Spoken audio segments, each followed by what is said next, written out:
We all have our unique ways of thinking, but sometimes our brains mess with our thoughts. From jumping to conclusions to overgeneralizing, so-called cognitive distortions can cause unnecessary stress and dampen your creativity. There are two in particular that, when combined, are kryptonite to your learning and growth.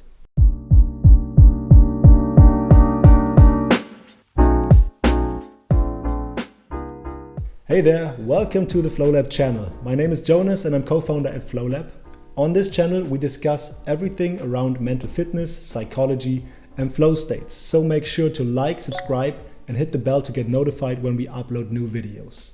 Besides, we also have a mental fitness app dedicated to helping you reach more focus, motivation and flow states with science-based guided meditations.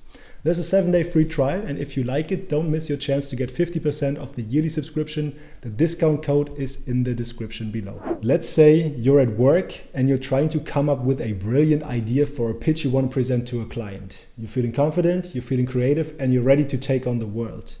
You already have a rough storyline in mind that you think will work for the client. So while brainstorming with your colleagues, you're paying close attention to the people who support your idea and see that as a validation that it's indeed brilliant. What you don't notice though are the people who bring in their doubts and challenge your idea, the ones that propose something else. And this doesn't have to be a conscious process, but before you know it, your creativity has gone out the window and you're stuck in a cycle of same old, same old. What I'm describing here is the confirmation bias, our tendency to selectively seek out information that confirms what we already believe in, while ignoring any information that contradicts our beliefs or opinions. No matter which information is actually supported by evidence, or in this case, which idea is more innovative or suitable. It's the underlying, I'm right, you're wrong conviction. This little voice in your head that says, I knew it, every time you read an article that aligns with your beliefs, or every time your colleague says, yeah, I was thinking that too. Screw the others who think they know better. Well, turns out that little voice can be pretty darn persuasive, and it can lead us down a path of closed-mindedness and stubbornness. We stay in our mental grooves, reinforcing our all too familiar thinking patterns. No worries, it's very human to take this path. Our brains process huge amounts of information every second. To somehow handle that and speed up our thinking process, it sometimes takes mental shortcuts, jumping to conclusions based on our past experiences. And this can be incredibly helpful, for example, to speed up the decision-making process. Imagine you're an experienced marketer and you already have a few guidelines in mind of what works in advertising and what doesn't, based on your past successes and failures. This mental model that you've developed over the years can serve as a useful shortcut when you're trying to come up with a new advertising campaign. You quickly eliminate ideas that you know won't work and focus on those that are more likely to be successful, saving time and avoiding you getting bogged down in analysis paralysis.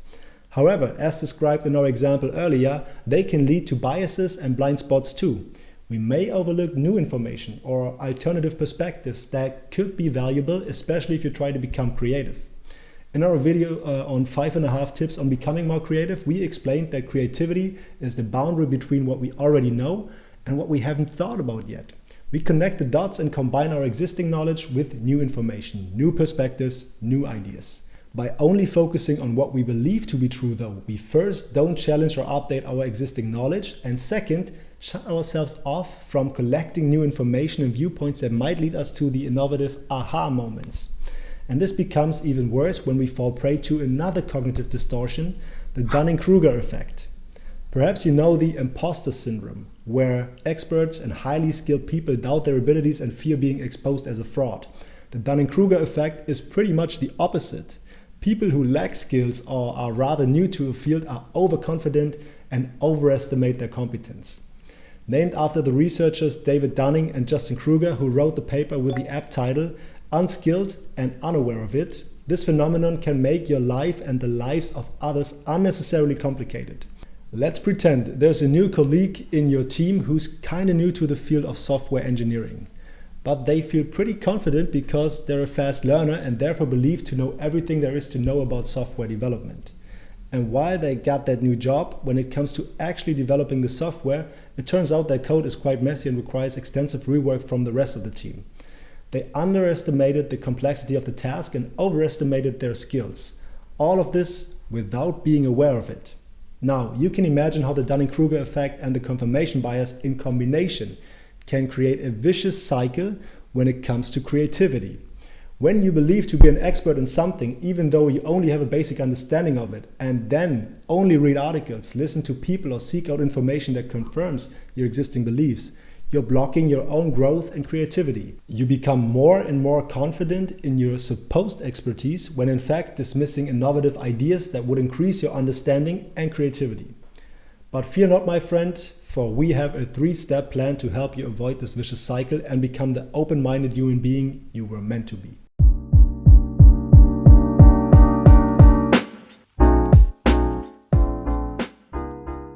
The basis for growth and creativity is an open mind. That's why the first step is to adopt a beginner's mindset. Pretend you haven't heard of the topic, the problem, the task before, and you're building your knowledge from scratch. Which information do you need to proceed? Which questions do you need to ask? How would you approach the task? It may feel as slowing down the process, but this mindset can help you to overcome habitual thinking and instead identify knowledge gaps. And it can even increase your motivation while working when realizing that there's always something new to learn, something to excite you, even though you encountered similar tasks in the past. Rather than habitually thinking, I already know that, make questions like, what can I learn a habit? Listen to others' perspectives and ideas, and before simply shrugging it off, try to understand how they came to the conclusion. It's a mindset you can train, for example with our flow session Stay Thirsty or A Closer Look, both in the training area of Drive in the FlowLab app.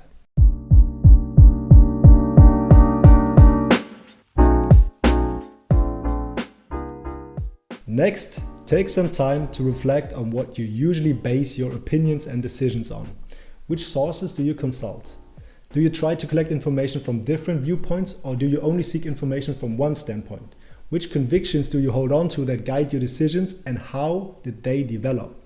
Maybe somebody told you something and you believed that to be true without double checking, which is especially tempting if you like the other or believe them to be competent, even when they're not.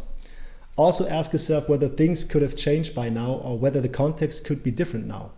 Convictions we develop based on past experiences may have worked back then, but they may not be accurate anymore. Fuel your critical thinking by asking questions like these, which will also help you for step 3.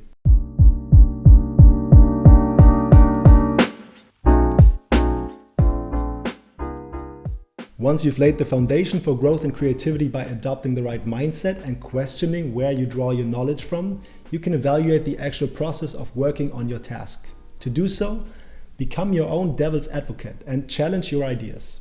Ask yourself, what's the disadvantage of this approach? Which gaps or pitfalls are there? How can you be sure that this will work?